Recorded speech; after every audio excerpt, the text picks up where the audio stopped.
Good evening. September 2nd, 2025 to Human Performance Live. We have Anthony with Heroic Industries again because he is such a kick in the ass to have. He's full of knowledge. And today we're going to talk a little bit about obviously your hormones and some nutrition since he's pretty versed in that. And we'll kind of see how the show goes from there. Yeah, right on. Thanks for having me, man. Yeah, I appreciate you coming on again. What have you been up to since we last spoke? Oh, just when did we talk last?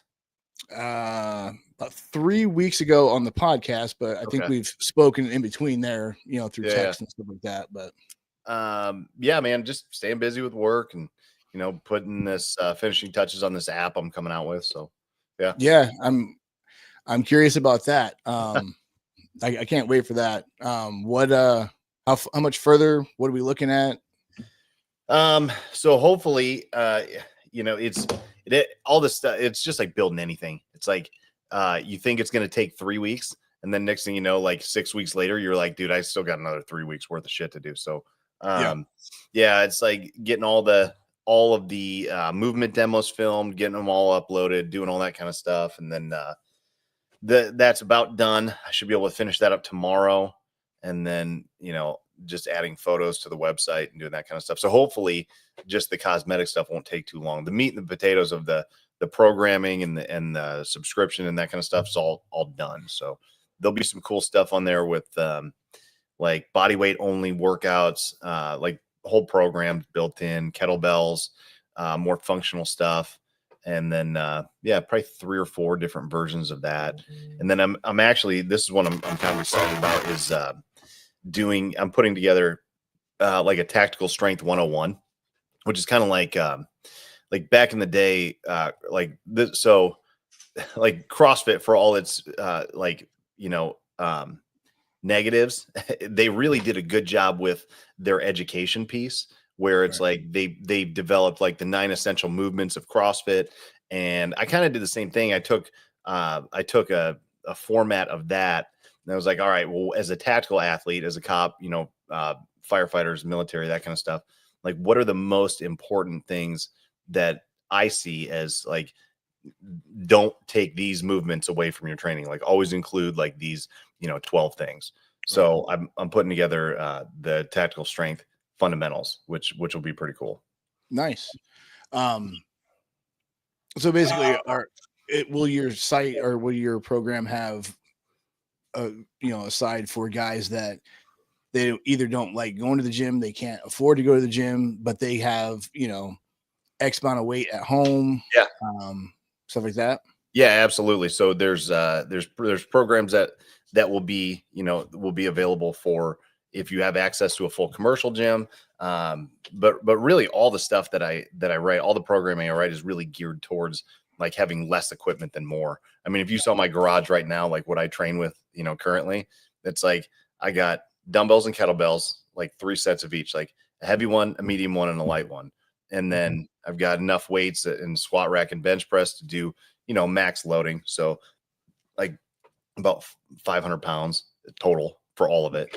And then that's really about it. And a pull-up bar. And that's like, I got some other odds and ends stuff, but I don't really use it that often, to be honest. So like, it's like a lot of the stuff that I write, most of it, and most of the guys I work with, like they just have home gyms. Yeah. So it's like, as long as you got adequate stuff, like we're good to go. Yeah.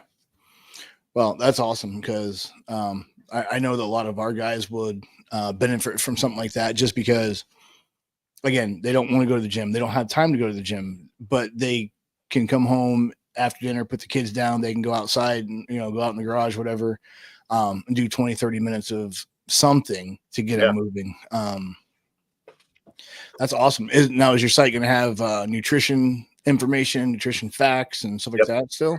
Yep, there'll be nutrition stuff. There's actually a whole community feed. So it really operates a lot like Instagram. When you open the app, it'll look like that. So like, you have all the what are they, like the stories and stuff across the top. So that will function as like the different programs that you can click into. And then it has a community feed, which it kind of operates like a Facebook page. so you can post lifts and that kind of stuff, and we'll do lives and that kind of crap. So it'll be pretty Nice. cool. That's cool. I gotta steal some of your ideas then for the when we rebuild our website. Yeah. Cool. So I guess we can kind of get into nutrition and I think we've talked before about, you have people always asking, what's the best diet? And once I get started on, hormones, or I get started on, Samorlin or some other peptides, what's the best diet for me? And I kind of stole this from DJ Shipley, and it makes the most sense. The fucking one you're going to stick with. Obviously everything in moderation, but if you're eating like a fucking pig, maybe back that down, or maybe instead of, eating McDonald's 4 times a day, maybe eat McDonald's twice a day and add something healthier that's actual food in that process. Yeah, man. And I mean, not to shit on DJ, but like he didn't come up with that either. So no. But yeah, absolutely. Like I tell the people all that same exact thing. Like when I do consults with people, and it's like, all right, well, what do you like? What do you not like? What are you doing now?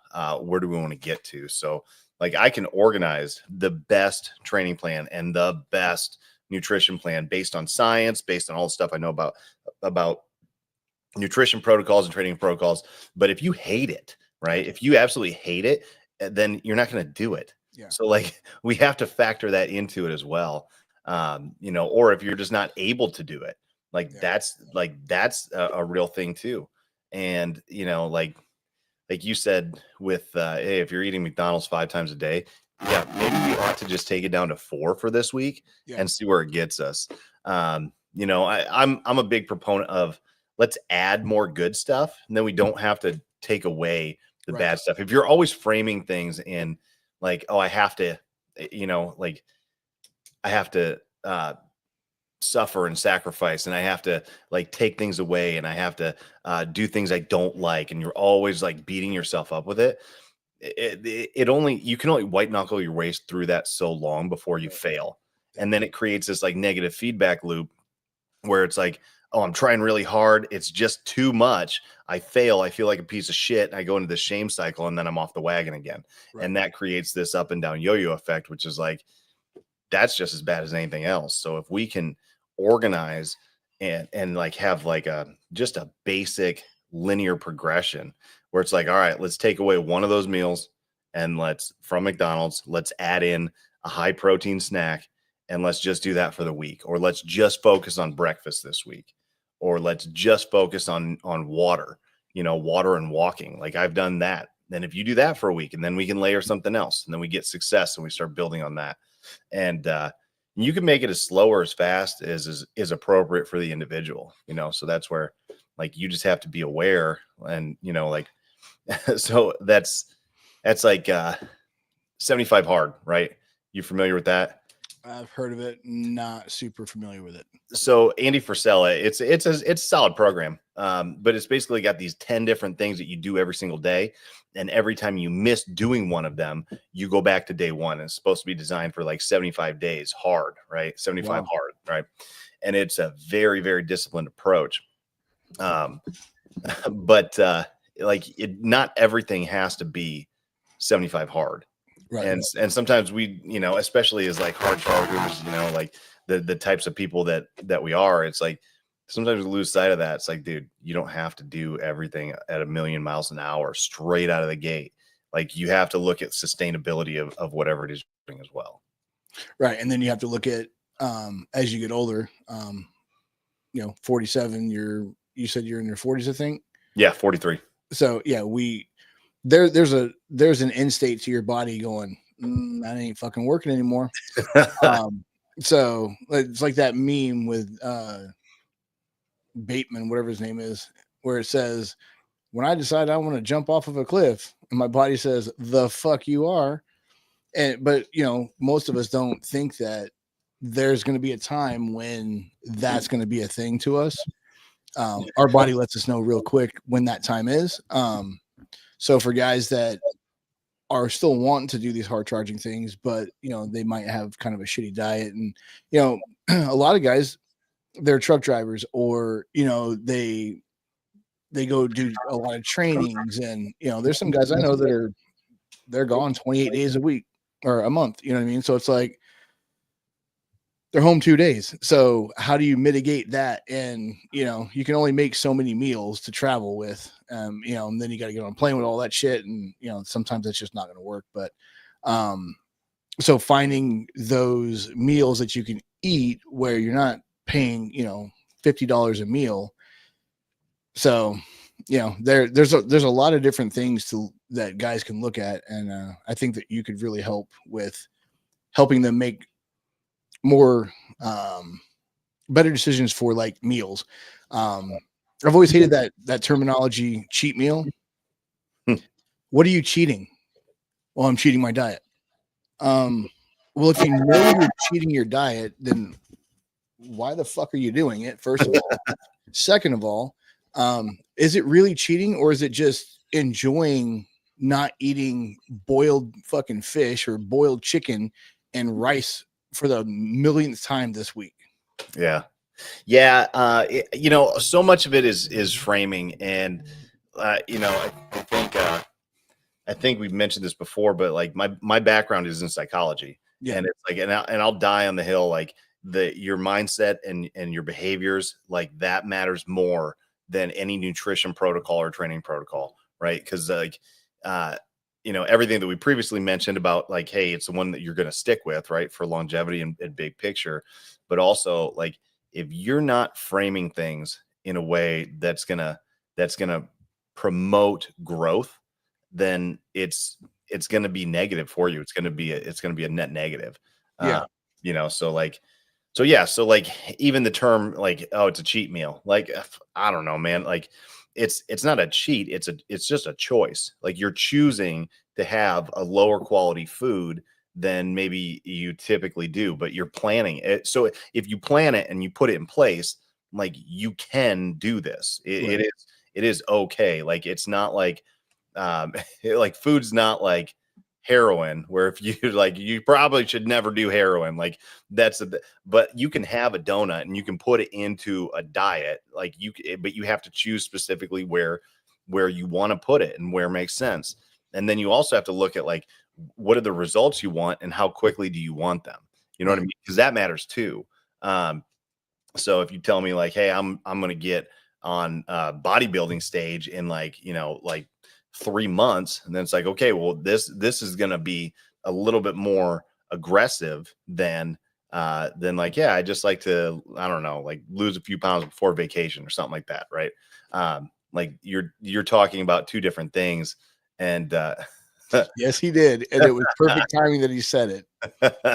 But yeah, so it's like, what are your goals? How aggressive do you want to be, and what's it worth to you?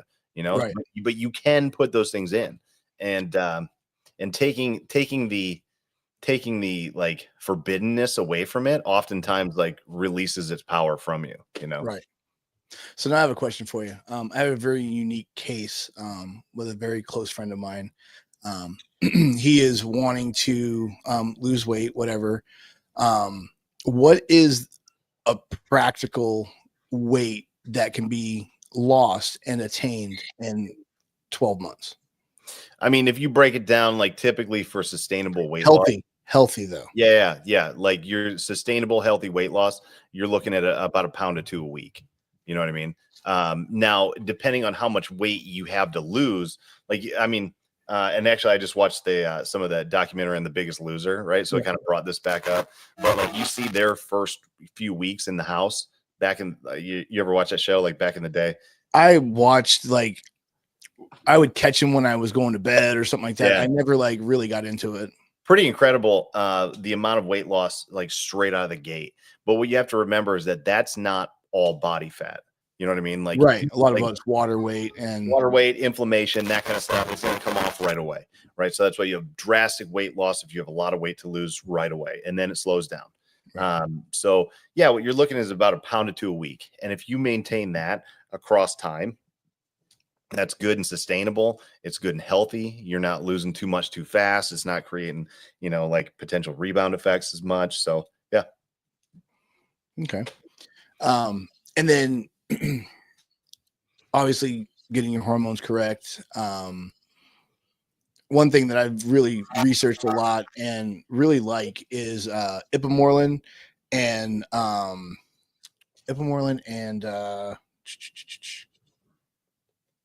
tesamorelin. You got to be careful which morelin you talk about because there's a bunch. But ipamorelin, tesamorelin, the ipamorelin will help with the growth hormone. So will the tesamorelin, but the tesamorelin will help actually get rid of, from what I've read, visceral body fat. I mean, it's going to be overnight, obviously, but it will help in line with a good regimen, a good diet, and just, like you said, just get up and walking and moving, and it's sustainable. That's what we're looking for, sustainability in weight loss and muscle mass and everything else. So yeah, it sucks, but it's cool. Like the long game, like it's about strategic long game approach. And steroids are a bad word we don't use here. He is on a therapeutic dose of whatever the man is taking. Yeah, so like you got to look at it for the long game, especially when you get into your 40s. It's like, I'm not sure if we mentioned it last time or not, but like most of our PRs, like on the bench and on the squat rack, are probably behind us. So like, yeah, 2 shoulder surgeries ago, 5 back surgeries ago, two hip replacements ago.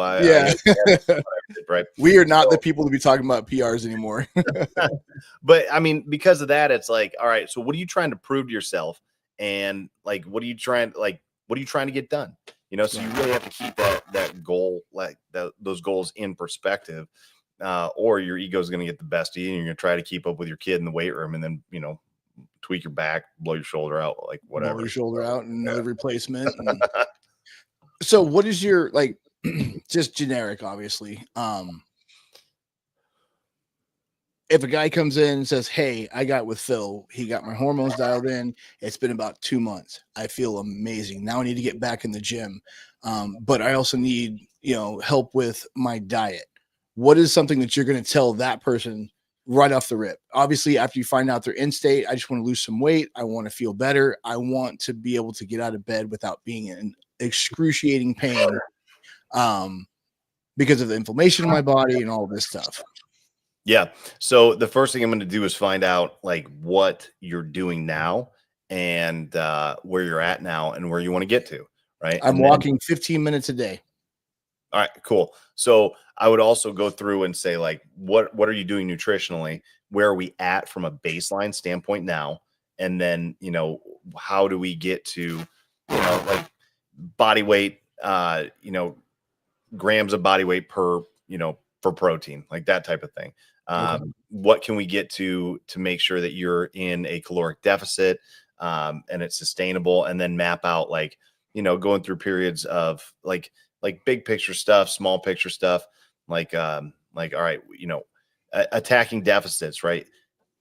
Do it in doses, right? We want to do it in doses so that we can go into a deficit and come out of a deficit, into a deficit, come out of a deficit. So, you can't just say like, all right, again, if we're using like a big weight loss, like 50 pounds or more, let's say, like to just say, well, I'm going to be in a deficit for the next, 2 years.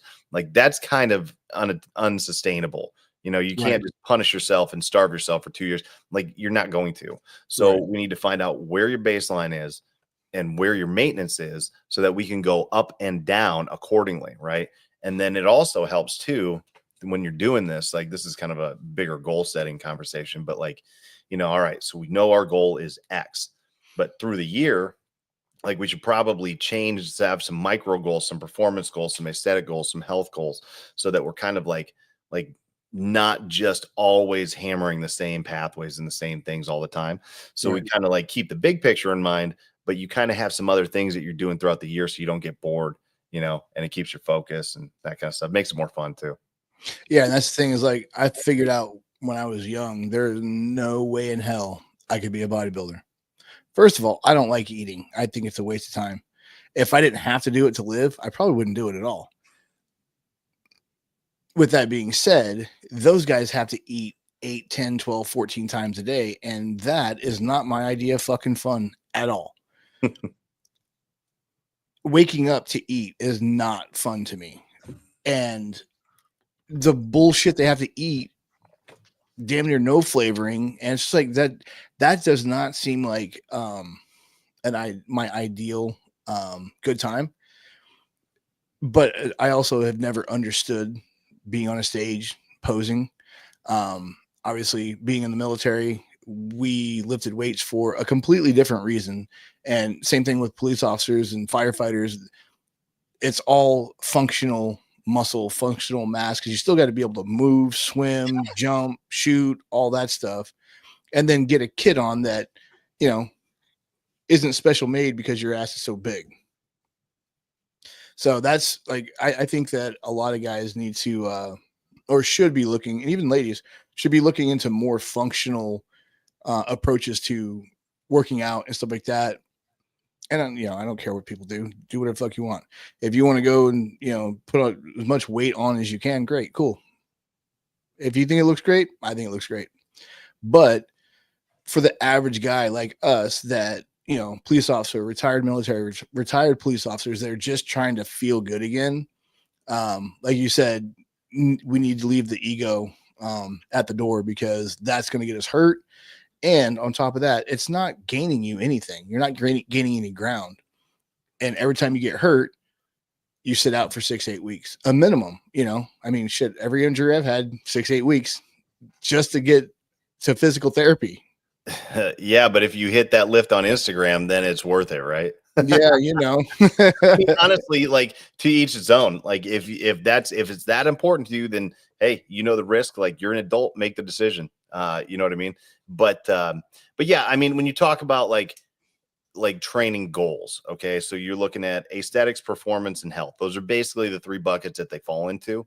Right. And it's like you can do a little bit of all of it.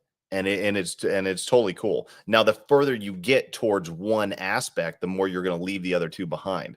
Like, if I want to do a jiu-jitsu tournament, I'm going to focus on performance almost exclusively, right? Because that's the goal. I don't want to get choked out. I want to choke everybody out. So I'm going to hammer that and hammer that. Everything I do, like, I'm going to let like my health markers, like, not going to be as concerned with. My aesthetics, I really don't give a shit as long as I hit weight. You know what I mean? I mean, look at Royce Gracie. He wasn't built, but he was choking motherfuckers to death. Exactly. That is entirely a performance goal. Like, he is only training for performance.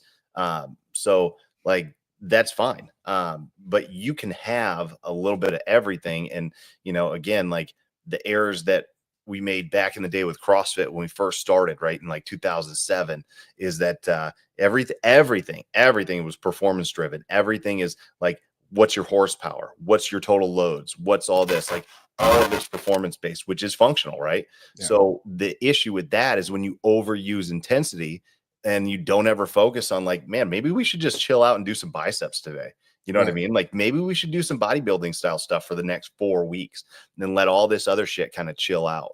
And what happened, because we didn't do that and we made fun of those guys, like, people broke, and they broke their metabolism, they broke their bodies, they broke, I was one of them. And it's like, man, all of a sudden people started talking about these Thunder Bro guys, Dave Lipson back in the day. Like, I used to train with him and before CrossFit regionals. And then all of a sudden Dave comes out with Thunder Bro. And it's like, no, I started lifting to be huge like Arnold Schwarzenegger. So he starts blending CrossFit and bodybuilding. And it's like, oh shit, this is actually really cool. Like, all these components do have their place. Like, it just depends on how you want to do it and what you like and what you don't like, and that kind of stuff. So you can have the components of them. You just got to be a little bit more purposeful about how you use it and how you put it together. Right. Joe. Yes. Well, that's awesome. And that's why I bring guys like Anthony on. And we usually have all of our guests are either, they're either on testosterone, they've been on testosterone, they've tried this, or they've gone the other way and used quote unquote steroids when they were younger. And now they're huge advocates of don't do that, because you're not tracking anything. You don't know your starting point. You don't know your end state. It's just, you're young, you're dumb, and you're full of testosterone now because you just started shooting a bunch of shit in your body that, one, you don't know where it came from. And 2, you have no idea where you started. So, I'm not familiar with the MOVE program, obviously, but I stay as far away from the VA as I can. But yeah, Anthony's got so much information, so much knowledge with kind of all these things wrapped into one. And we're lucky to have you again, Anthony. We really are. I feel like you're overselling me, but I appreciate it.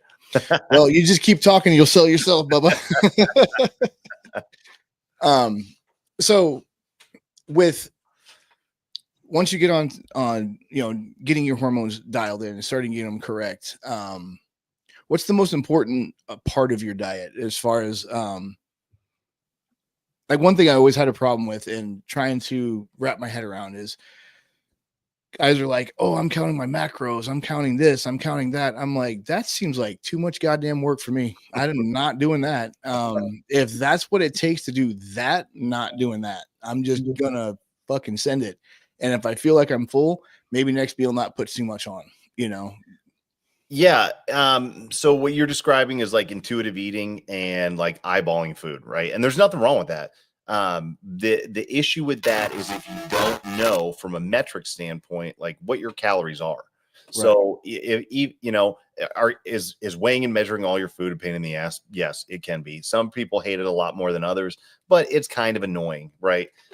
It's not the end of the world. Like there's a lot of little hacks you can do just to make sure that like it just becomes a habit, right? So it's like I know that when I'm tracking like harder and I want to weigh and measure things, I want to get a real tight indicator of my caloric load and what I'm eating, then I just take the scale, I put it on the counter, and before I put the plate down or like start filling the plate with food, I zero it out, put the food on, measure it, and then record it. Like it just becomes second nature after a while, just like anything else. You just have to develop the habit. So if you do something like ground beef, rice, and mixed vegetables, how do you track that? Because each plate, you might get a little heavy-handed with the spoon on the, the day 4 with, one of the plates. I'm gonna get heavy-handed on the spoon. I'm just gonna let you know. Yeah, But I hate eating, but I like to eat food. So yeah, and that's why you put the scale down and zero it out. So you're like, hey man, I get 10 ounces of beef, like not 12, you get 10. So if you take 12, you're no fun. I'm just saying, like, that's the reality of it. Like, do you want this? Yes or no? Right. Have 10 ounces, like 10 ounces. Like if you're going into a deficit, you're gonna be a little bit hungry. Like that's just the reality of it. It's gonna not be fun. And that's why you only do it for a little bit. You do it for, a week or two, and then you come out, you go to maintenance, like that stuff. There's different ways that you can cycle in and out of a deficit to make sure that it only sucks for a little bit. Because if I told you you're going to be hungry for 2 weeks, you'll be like, okay, I can do that. If I told you you're going to be hungry for 2 years, you'd be like, I don't know. That sounds like I'm doing that. Right. So like, it's like, so it's just developing the habit, knowing that you're going to be a little hungry, choosing what you want, and like choosing to stay true to your goals and what you said you wanted, Right. So there's that whole thing too. But again, it's like, what do you want? How fast do you want it? And what's it worth to you? So if you want to get a little heavy handed, yeah, your goal might just take you a little bit longer. That's okay. There's nothing wrong with that. You know what I mean? Like you're an adult, you can decide. Yeah. So would you recommend like a guy that is wanting to, lose weight, and just overall feel better, get rid of inflammation? Because as you're losing weight, you're going to get rid of inflammation, you're going to get rid of excess weight and joint pains and all these things.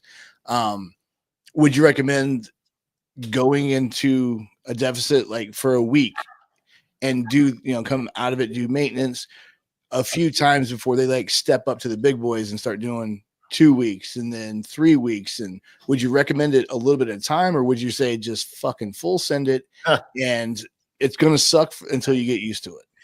If you've never worked in a deficit, being hungry, knowing like, here's my, here's my maintenance is 2,000 calories. I'm going to be at 1,800 calories. Right. And then the deficit doesn't have to be massive. Like you're talking like 20%, you know what I mean? So like, that's not that big a deal. A lot of times we overshoot it and it's like, I need to go from 2,000 to 1,000, right? I need to cut 1,000 calories out of my diet. And unless you're at like, I don't know, 6,000 calories a day of like fast food and stuff like that, which some people are at, like, you don't want to take 1,000 calories away. And even in that case, like I would hesitate to take 1,000 calories straight away. Right. it's a lot, right? And like I said, I a lot of times, like, if you're going to remove stuff, you got to add stuff in, right? You remove it, you add stuff in. So like, let's remove X and just put in this other variable and see what happens, and stay at like a 20% deficit. So, you know, another thing to look at is like food quality and food quantity. So if this whole conversation of like tracking and macros and like, deficits and 20% this, like, unless you're already clean, like eating like what you just laid out, like beef, veggies, some white rice, and like a sweet potato and some olive oil, something like that, like components where you're like, all right, I can make a meal that looks like food. You know what I Right. mean? So Right. unless you're there, you can also just kind of like work on cleaning up food quality versus Right. focusing on the quantity. Because a lot of times, like you mentioned, like you talk about just the term macros and you start getting into the numbers and the percentages, and it's like, whoa, I didn't sign up for math today. You know what I mean? Right. Like, so that can shut people down right away. So it's like, well, we don't have to start there. Like, we can just start on like, what did we make for breakfast yesterday and lunch and dinner? And how can we just make that a little bit more comprehensive from just a whole food standpoint and kind of see where that goes? Because a lot of times, if you just start cleaning up and adding in like real food items, like, hey, where's our protein source? Where's our carb source? Where's our fat source in each meal? We just start identifying them better. Then all of a sudden, we kind of like Jedi mind trick our way into a deficit. You know what I mean? Right. So we don't even have to work on it yet. It's like, it's just understanding like, what do you have to do? Where are you at with your journey? And like, do we have to get into macros yet, or is it not even appropriate? Okay. See, I've never, you hear everybody is like, oh, I'm gonna start working out on Monday, and I gotta start counting my macros. I'm like, fuck, it's already sounding like work. I'm not doing that. I'm just going to the gym, dude. The easiest way to track, like, if you want to make macros super easy, here's the two numbers you have to worry about, right? Total calories and total protein. And if you focus on nothing other than those two things, that is all the macros you really need to do, unless you have a very specific goal. And a lot of times, like, unless I'm like actively cutting or I'm actively doing something like specific, like I'll focus on my total calories and total protein, and I'll know to the tune of about 85% that I'm on. And then if I notice in the mirror, like, man, I'm starting to hold a little bit more than I want, and then I just start taking it down, or that's when I dial in the macros a little bit tighter. So the total calories, total protein, you can typically do those with doing like pretty close to like what you mentioned earlier. Like, all right, I'm eyeballing this. I think that's probably good enough. Yeah, you're probably right. But sometimes we just need to get a baseline to know like you're right with your assessment, or we're a little bit over, a little bit under. Right. Yeah. Okay. So, and you said something there, olive oil. So I just heard something the other day, and you might know a little bit more. Actually, you're going to know more than I do. Seed oils. If you have one camp that's, oh, they're fucking going to kill everybody. Another camp, they're completely fucking fine and benign. And some of the things that I read, I very rarely trust anything that I read that's written and published in the United States about health at all. I mean, clearly look at our fucking food system. But in other countries, none of them have any problems with it. And with as many problems as most other countries have with our food, seed oils seems to be at the bottom of that list. What is your opinion? What sources do you have that guys can go look at to kind of get a better idea of whether this is good, bad, or it doesn't fucking matter? Yeah, so I'm going to go back to a couple of things, but like what I just mentioned, total calories, total protein, right? So if you look at seed oils by nature of just being an oil and a fat, right? They're going to be very heavy calorically. Fats have 9 grams or 9 calories per gram, right? Proteins and carbs have 4 calories per gram. Wow. So fats by nature are going to be way more calorically dense. So if you have more of them, you're gonna consume more calories, period. So right. Seed oils are kind of the same, where it's like there's just a lot of calories in them. So like that's the first thing I would look at is like, are they healthy? Are they not healthy? Well, are we eating too many calories? Because that we know is not healthy.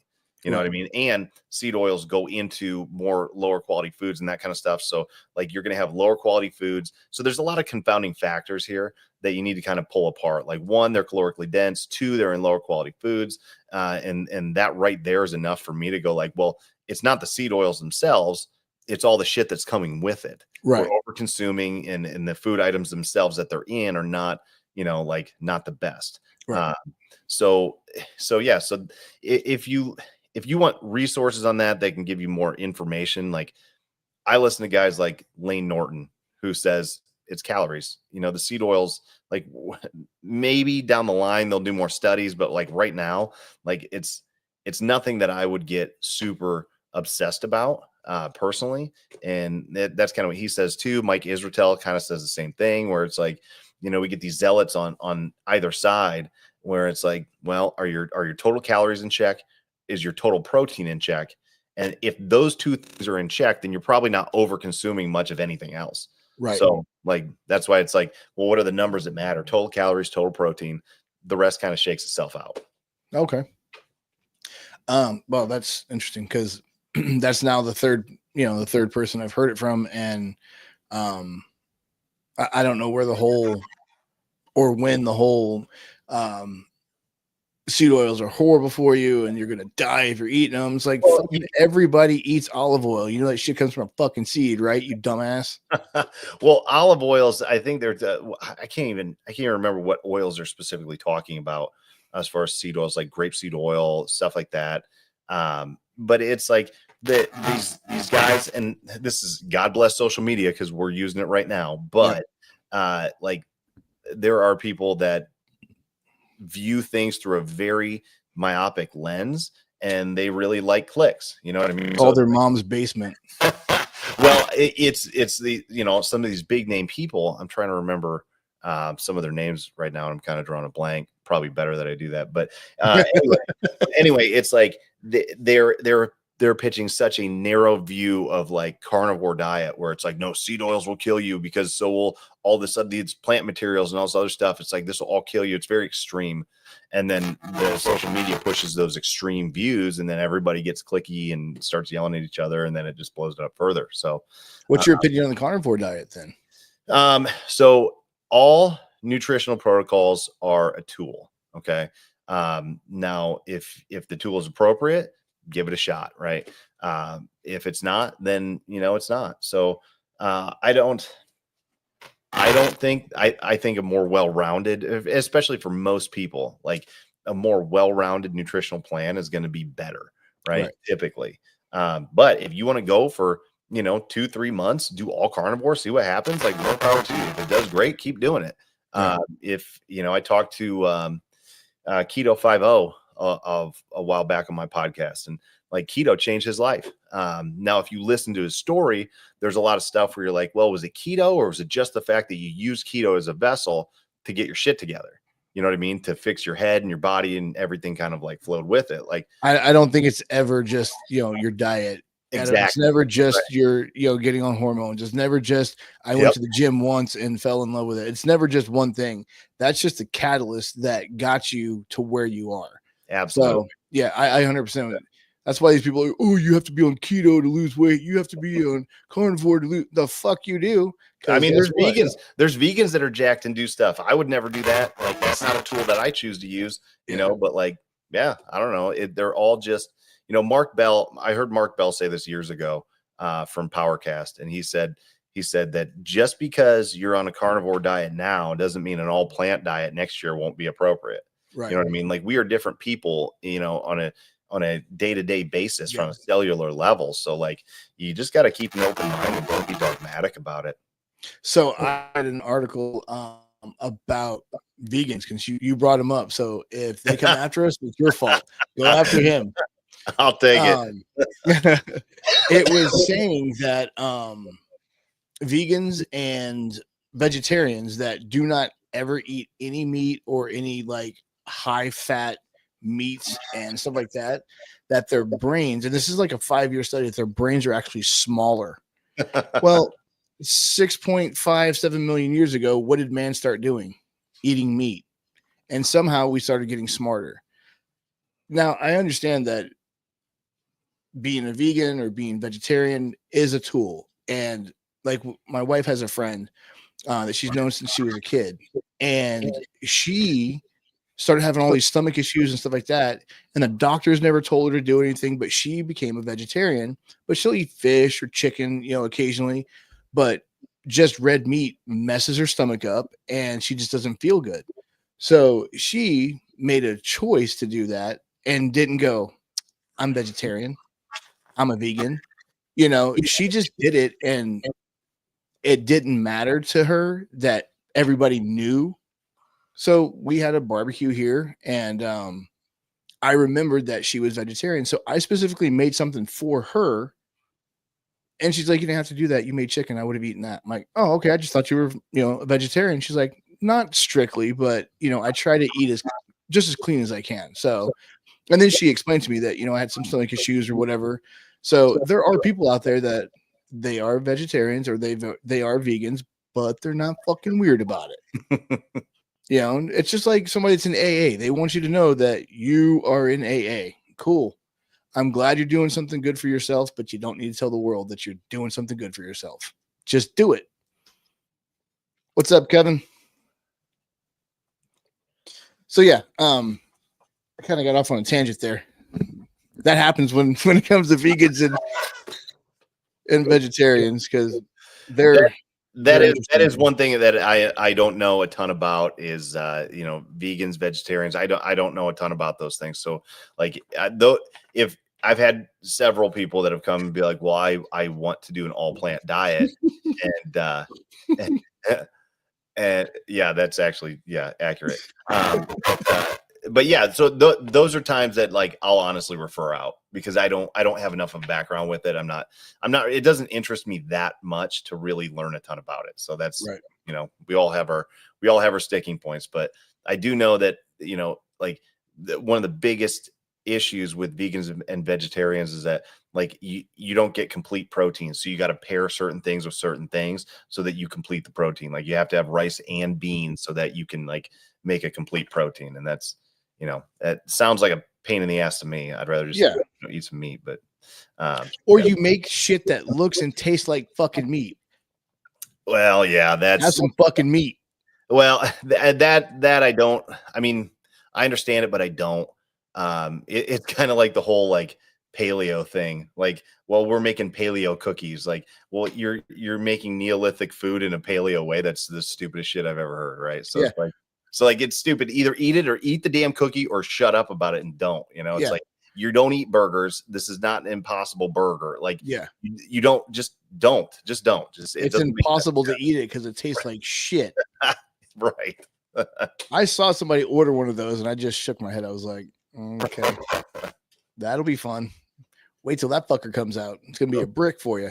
Yeah. No, thank you. Oh man, I can't wait for this website or your program to go live. Do you have a name for it yet? It's just Heroic Industries. Oh, okay. So it'll be the Heroic Industries, the Heroic app, I think is what it's going to be called. That's pretty cool, sure. Man. Yeah. What is your feeling, ideas on guys coming in, getting with us and saying, hey, I want to do this, this, and this, but I'm a truck driver, so I can't have a good diet. I can't do this. I can't do that. I don't like the word I can't. It just means you kind of already given up on it. And like we talked about last time, just because you're taking testosterone and you still live in your mom's basement and you're still a fat ass because you're not doing anything except hanging out on the internet all day, and you don't care about who or what you are, but somebody told you to take testosterone, it's not going to help you. It might actually hurt you because you might get more hungry.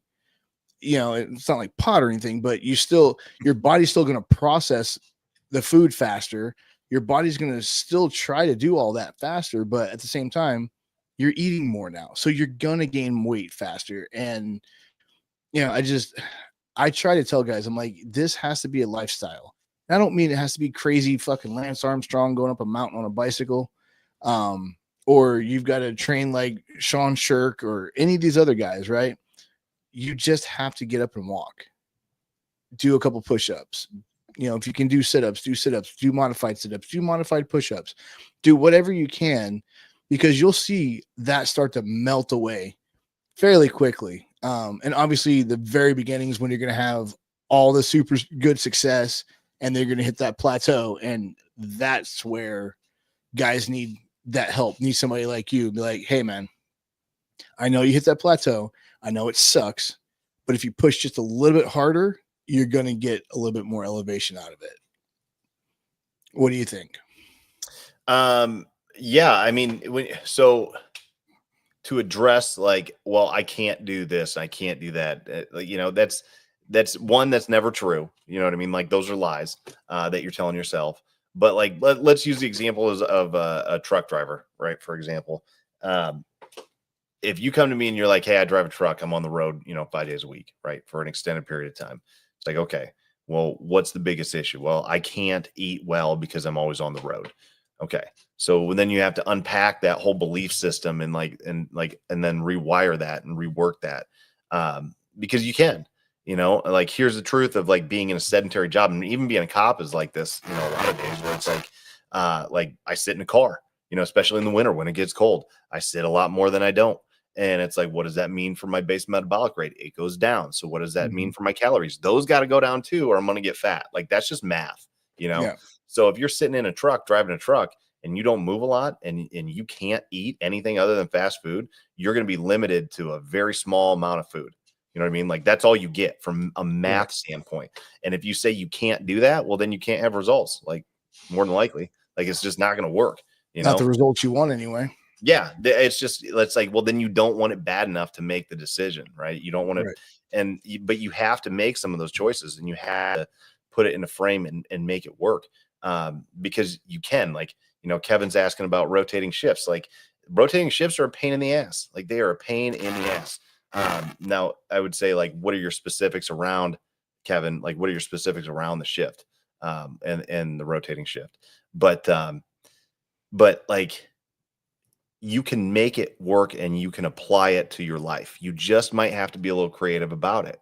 And that's where it's like, it does suck when you talk to certain coaches that don't have a background in shift work or stress management or, you know, cops, firefighters, military, tactical populations. And they're just like, well, just do this. And it's like, well, that doesn't work for me. I can't apply that in my life. And that's very true. You know what I mean? For like, that's reality.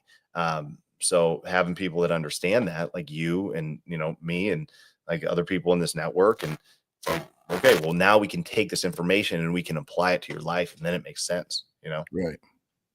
Kevin. Okay. So, any consideration for people working nights or rotating shifts with the use of testosterone? Unpack that a little bit more. I think I know what you're asking, but I don't want to jump off onto a tangent because myself and Anthony will kind of go crazy and it might go a little left on you. So I think that what he's asking, Anthony, is with using, you know, testosterone and being on like a rotating shift or on night shift, it's the same thing as being on day shift, Kevin. If you get off work and you go to the gym, well, do the same thing. Get off work in the morning, go to the gym. The only thing that is kind of a thing that is kind of a linchpin is your rotating shifts, because you don't know exactly. I mean, you should know when you're on, but it rotating might screw your gym time off. So you take it at different times depending on your sleep schedules. So I don't take it at different times. I take it Monday morning and I take it Thursday morning. Is it going to matter if you take it at night? No, it's not. Testosterone cypionate has a 6.5 day half-life.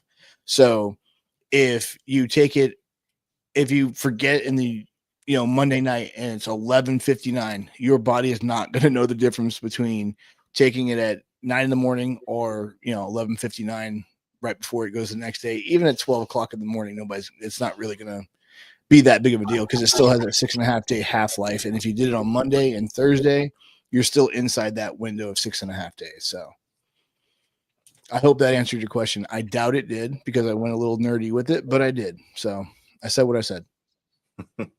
What do you think? I would trend to agree with you. It probably doesn't matter. But being consistent is probably the best bet. I personally, like, I'm on day shift, so this really doesn't help answer your question at all. But I try to do my injections to match like normal hormone cycles. So I do mine in the mornings, how much does your testosterone change up or down based on shift work? I would guess probably not much. No. But I think if you wanted to just make it like when you woke up, regardless if it was like 8 a.m. or 2 p.m., like Yeah. that's probably not a big deal. But I would say like just be consistent with it. Yeah. Consistency will be the biggest deal for you. And it took me a while to get consistent with it. I was just telling my wife about this yesterday. So when I first started taking testosterone, because I've been on it for 16 years, I guess I really didn't think that it was that big of a deal. And 16 years ago, almost 20 years ago, where it was kind of still taboo, and doctors would give it to you, but you acted, damn near going behind the dumpster to get it. And it's like you wrote it, I can go to the pharmacy, but when it came down to it, I didn't see, and I didn't know enough about it. And I didn't know enough about the science behind it. And when I started looking into it, it was like, now I'm pissed because I've been really consistent and really serious with it about 6 to 8 years. So half the time I've been on testosterone, I could have been feeling better, and it's like, because I take a shot, once a month or once every, and I just talked to a dude that called me from another clinic, and his family practice. They have him taking 1 ml once or twice a month. I was like, homeboy, you need to be taking that once a week, or split the dose and do it twice a week. And he goes, what the fuck? I'm like, yeah, you need to fire that doctor. Yeah. Because he is not helping you. And he was like, well, I was wondering why my levels just maintained at 250. I'm like, because it's not doing anything. Right. It takes anywhere between 2 to 6 weeks for that shit to even get in your system. That sounds to me like I'm like, don't take this to the bank, but like general practitioners that think that they can dabble in TRT and stuff like that, like they typically are not trained in how to do it. Yep. Because you have to go out and seek a lot of this information yourself. And if you're not a specialist in it, like, man, I would not trust a GP to do that stuff for you. Yeah, absolutely. Same here. At least they didn't tell him it's junk science. Yeah. So this is my buddy Joe. Yeah, hormones are junk science. Yeah. The VA told him that hormones were junk science. Testosterone was junk science. So, and you know what, Tyler from Anti-Hero said something. We're having a conversation. He said something one time about doctors, right? And he said that typically doctors are stuck in the year that they graduated. Yeah. And I couldn't believe like how profound that actually was, because it's true. Most doctors, if they graduated in the 90s, they're stuck in that 90s mentality of testosterone's bad, it's steroids, it's this, that, thing. Well, it's not really steroids when it is a therapeutic dose. Like, I don't think our doctor will even go over 1 ml a week unless you are not producing testosterone at all. So, or you have some other underlying issues where your body's just not producing enough. But yeah, we have standards that we follow, and we have protocols that we follow for a reason.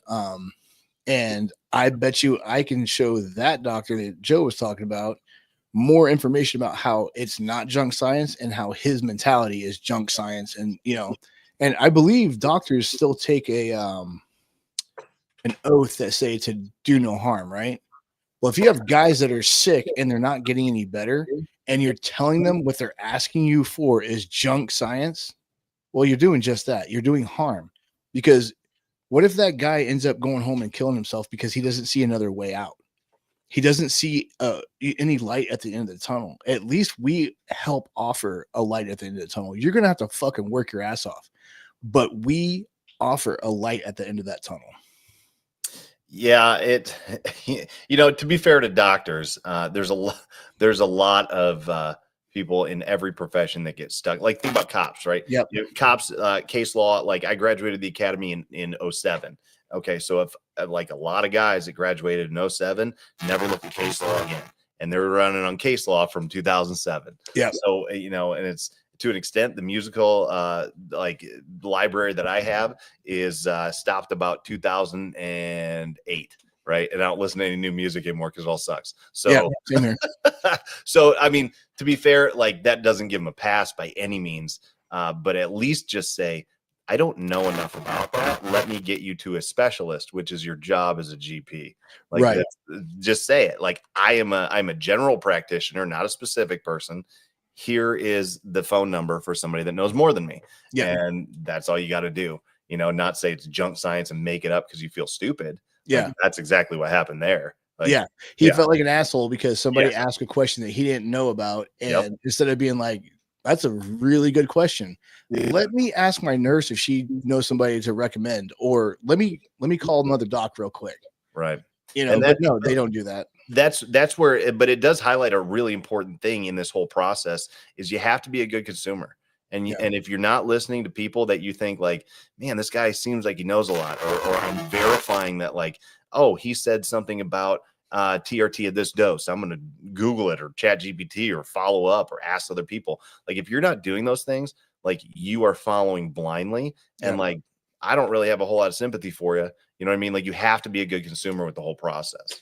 Yeah, absolutely. I agree with that. Well, we're coming to the end of the hour, man. Once again, with you, it flies by because you're full of knowledge, and we just have a good, conversation with the different things that you're super intelligent about. So I really appreciate you being with us again, man. Yeah, I appreciate everybody that came by and asked questions, even the steroid question. That was kind of funny. You should email DJ and find out.